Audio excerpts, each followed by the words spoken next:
Boshqa Gurzoyev haydaydigan akalar xafa bo'lmanglar, lekin shaxsan men uchun men baribir legenda, ayniqsa bunaqa 100% radnoy holatda turgan shkalatidan bo'lsa, o'zim ham orzu qilaman. Men haydaydigan akalar fikrlarini kommentariyada yozib yuboringlar. Bu texnika haqida ma'lumot beraman. Demak, aytib o'tganimizdek, legenda manimiz, Mantiga 3360imiz 2010-yil ishlab chiqarilgan. Mana 2010 bo'lsa 16 yil bo'lib chiqqaniga, lekin kecha zavoddan chiqqandek siriji holatda turibdi. Aka kabinalarni tepib bo'lmagan. Umuman deb Faqatgina orqa bortini assiz qildik.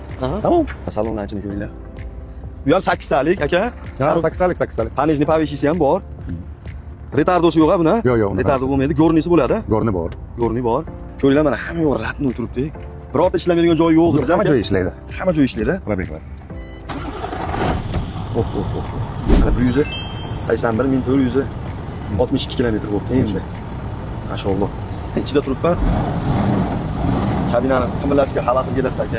Juda myaxki mashinada. Qolgan hech qayerga tegmagan. Motor, korobka, moslar umuman ochilmagan deyishyapti. Injektorlari ochilgan bo'lishi. Injektor qildik. Injektor qilingan. Motorlarga juda havasim keladi. Shunaqa chiroyli turadi, tiniq turadi mashina. Qaranglar. Biror joydan biror tomchi moy oqmagan, qoyil. Brend baribir akalar. Balonlari 70% atrofida, 315 ga 80 bo'ladi bular. Aka bu 35 tonna yukni ham mensimasa kerak a. Ko'proq ham deyavering. Nimaga bu bortda hech bunaqa bortni ko'rmaganman bu. Chisi nemis bu. Chisi Germaniyada mana shu turish kelgan, tamom. O'zgartirish kiritilmagan. Tugash holatda keladi. 100% radno, 100% samasman. Aka ovozini pastlantirib ham eshitdik, bosingchi. Gap yo'q. Gaz bosing. Silindri, sal qiyrilgan o'rnaq qilgan ekan-a? Undagi. Ularga. Deb ko'targanda tikka bo'laveradi. Silindirlar tozaligini ko'ringlar mana. O'rtada qaysi ham bor, muvozanat saqlagan.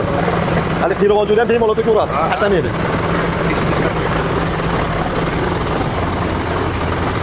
Mana hadovlarni ko'ringlar. Biror joyida birorta kamchiligi yo'q, xudo xolasa. Mana korobkalar. Qanaqa turibdi? Hokimlarni qachon qo'ygansiz? 1-2 oymi, 3 oycha bo'ldi, yo'q. Yangi qo'ygansiz. Yangi. Ko'ringlar mana. Shunaqa chiroyli turibdi, botlar taylari ham tekis holatda turibdi. Zapaskалarigacha. Yechilmagan ham, dindash ha? Orqasi yechilmagan. Mashalloh. Aka orqa darvozasi-chi? O'zinikimi? O'ziniki hamma narsasi. Bu darajada tiniq turish aka bu. Neujeli devoradi odam aka. Shu cho'tki turibdi. Botlarni ko'ringlar, ishkalab turibdi texnika. Trishotka almashgandi desiz? Trishotka kalotka o'chgan, tamom. Tag moslar ochilmagan. Umuman hech qayerda ochilgani yo'q. Olasiz o'z sirazi ishga. Sirazi ishga hozir nimadan keyin bari ishga chiqadi. Bu texnikamiz Samarqand viloyati Jomboy tumanida turibdi. Narxini 55 ming qo'yib bering deyishdi, akam bilan maslahatlashdik. Xuddi o'zim oladigandaqa talashib tortishib 52 ming dollarga tushirib qo'ydim. Bu video roligimizni yaxshisi yanada 100% radnoy holatda turgan man olaman deb yurgan do'stingizga srojni tashlab qo'yish esdan chiqmasin. Imkon servis kanaliga obuna bo'lib qo'ysanglar, mana barcha turdagi texnikalar va narxlari bilan tanishib borasizlar. Ishlaring oson bitadi.